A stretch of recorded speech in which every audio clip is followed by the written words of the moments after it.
Thanks again. I'm Mike Rosenbaum. I'm the CEO of Peg Software, and I'm here to talk about applying a bunch of the techniques you've been hearing about today to the issue of talent and talent acquisition and hiring and assembling teams. As probably won't be a surprise to everyone here, is that hiring is very subjective, incredibly subjective. And it's based on all kinds of perceptions and subconscious biases. And I first got involved in this initially as an academic. I was a fellow teaching and doing research and writing on economics and law at Harvard, and was doing a little bit of work for the Clinton White House in the late 90s, originally around tech policy and then around labor issues. And the Clinton White House was building a series of policies that were based on the idea that working class communities were untapped retail and distribution markets. And that may be true, but my argument was, they may be untapped retail and distribution markets, but more significantly, working class communities are untapped labor markets. They're untapped labor markets because the labor market is fundamentally built on a resume. And resumes correlate very significantly with socioeconomic background, except that the signals in a resume we interpret in a variety of ways that may or may not be accurate. So whether or not someone goes to college, what college someone goes to, what experience someone has had, we interpret in all the sort of personal prisms we have, but may not actually be telling us, what we think it's telling us. And so my argument was if you could apply large amounts of data to that problem, you could do a better job of matching high-performing people with the most productive places in the workforce. The response was, these other ideas are built on a much more famous person than you, we're going with him. I went back to my ivory tower, and my title was fellow, and my academic mentor, whose job it was to help me get the job as an assistant professor, said, you seem a lot more interested in doing this than you do in writing about it. In academia, we write about it, so if you like, perhaps you can go do it, and we'll give you a little bit of money to do it, which was very key. So we started developing this in 2001, which I know was very early. It was before the book Moneyball came out. But it now sort of sits within what's kind of a new and burgeoning industry of applying some of these concepts to the concept of talent acquisition.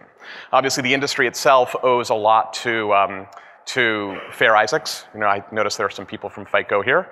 And some of the approaches that Fair Isaacs had taken to suck subjectivity out of the system of credit decisioning. Obviously the old way that people used to do it was you'd go and you'd see your local loan officer, and the local loan officer would make a decision based on whether or not they liked you and thought they trusted you. And Fair Isaacs sort of pioneered some of the ideas of applying data to this, and then some of the high-speed trading industry similarly later really pioneered some ideas around this, and then the Oakland A's pioneered some ideas around this. And so obviously everyone here, I'm sure, is familiar with the book and movie Moneyball. The book Moneyball coming out was very significant for us, but not as significant as the movie Moneyball coming out. But as I think everyone knows, what the Oakland A's were doing was applying data to the idea of hiring baseball players. And so we're doing the same thing, and this industry is doing the same thing. And today there's sort of a bunch of different approaches towards this industry, towards this particular problem that I'm going to talk about today. And the thing that I'm going to really focus on the most is outcomes.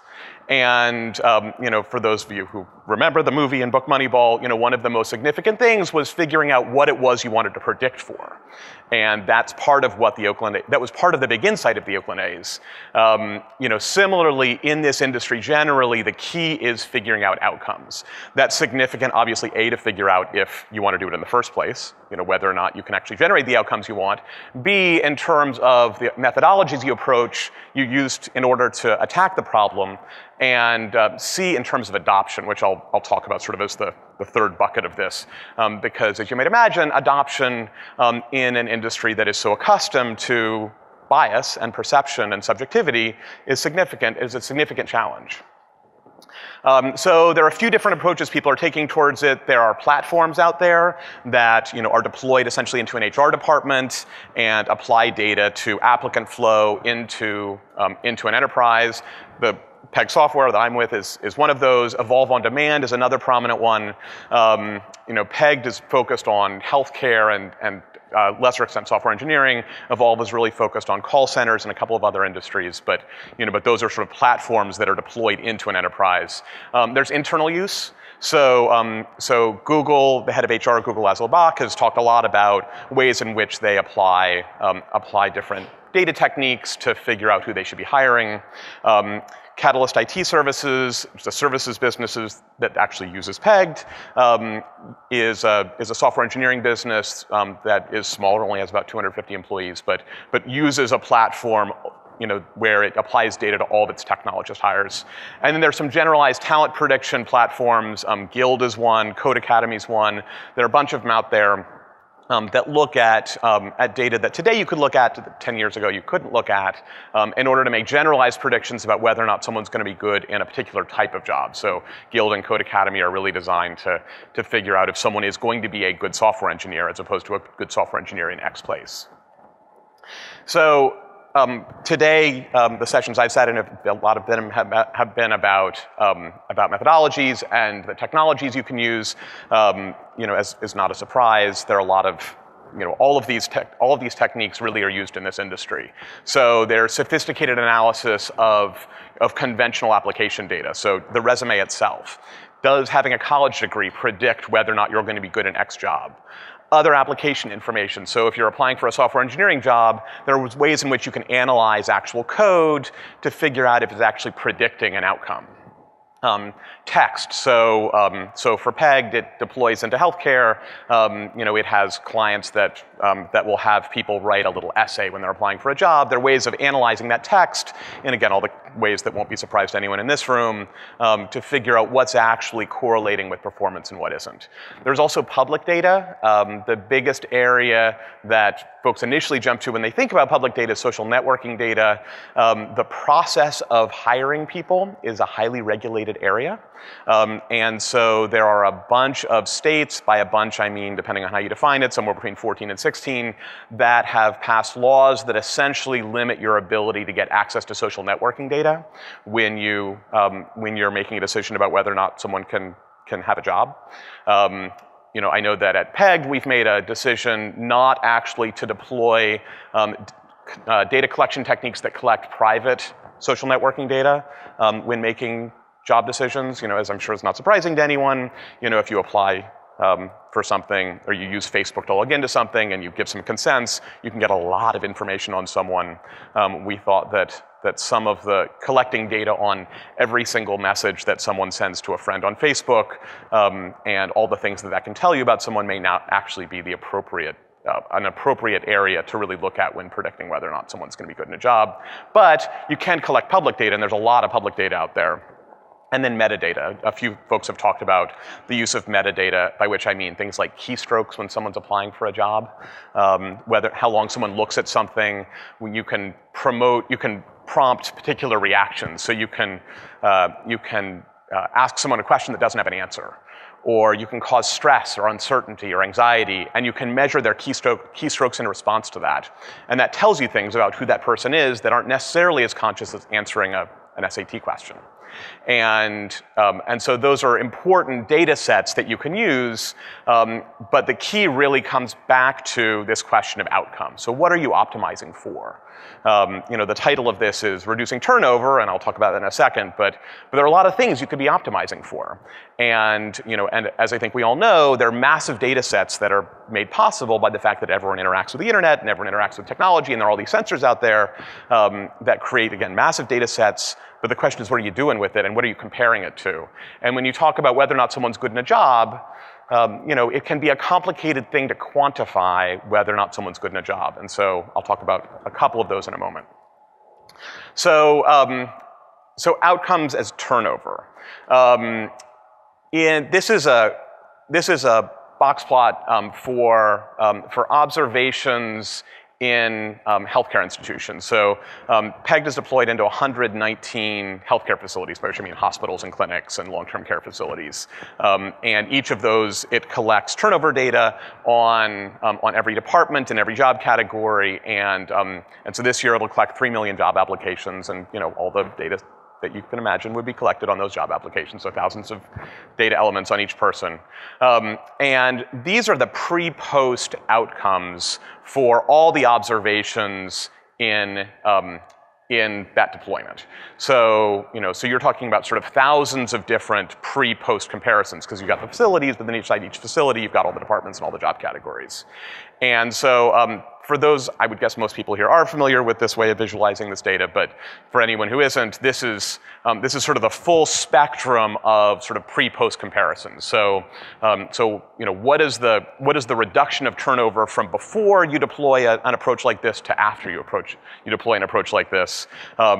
And the box itself is the 25th percentile and the 75th percentile. The mean's 37%. The 75% is the 75th percentile. The smallest reduction in turnover was the 13.75, and the greatest was 100% reduction in turnover. So as you can see, this is significant. I mean, this is really significant. When you talk about turnover reductions of this kind of magnitude, you're talking about a lot. But there's a couple problems with this.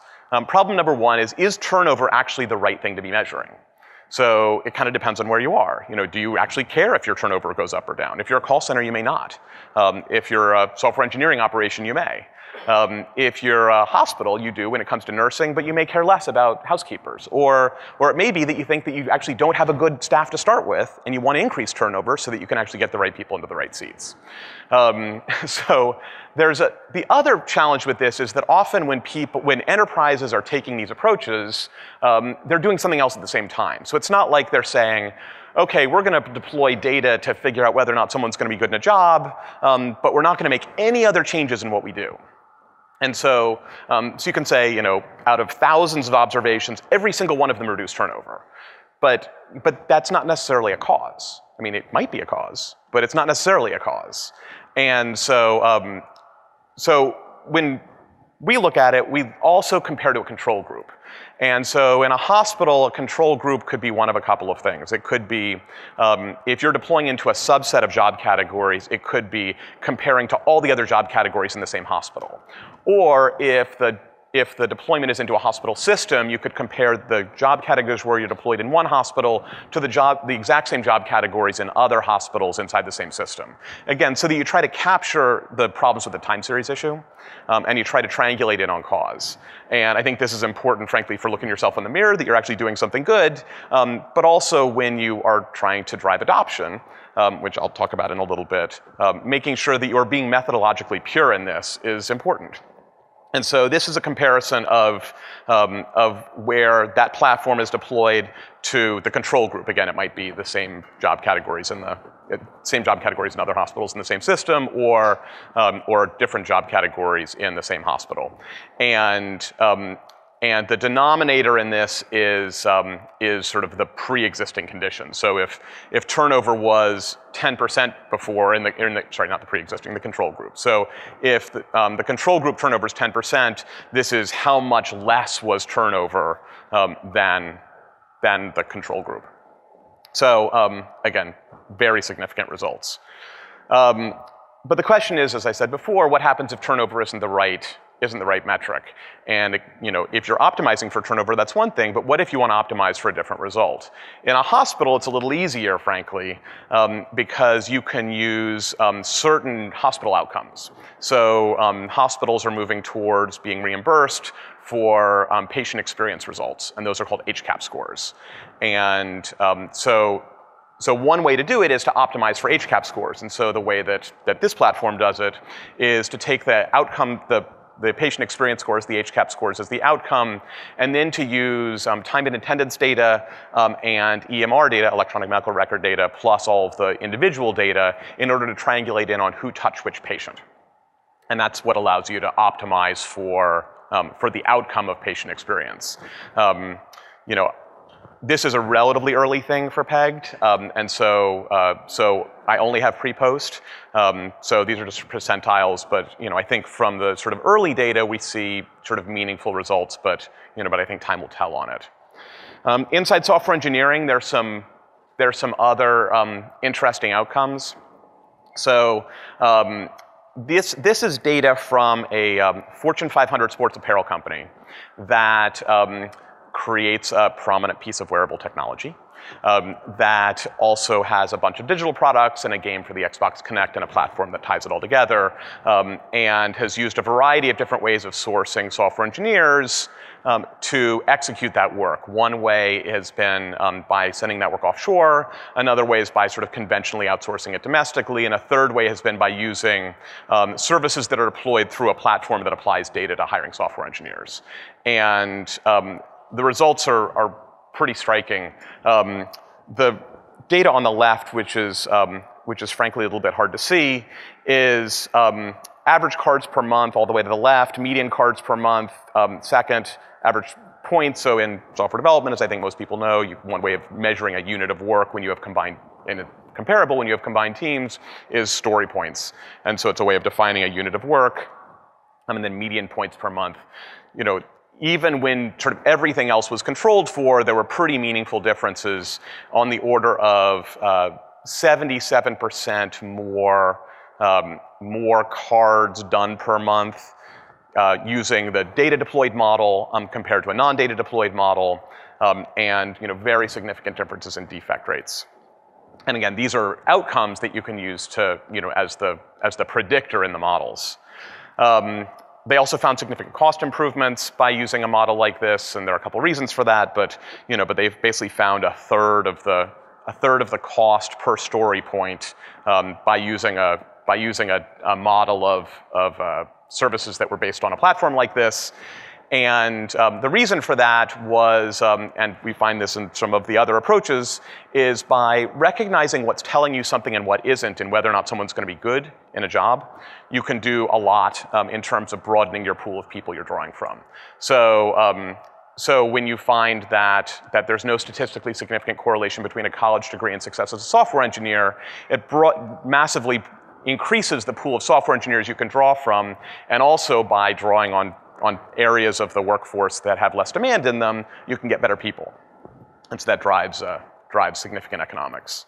Evolve on Demand is another platform that's used for this.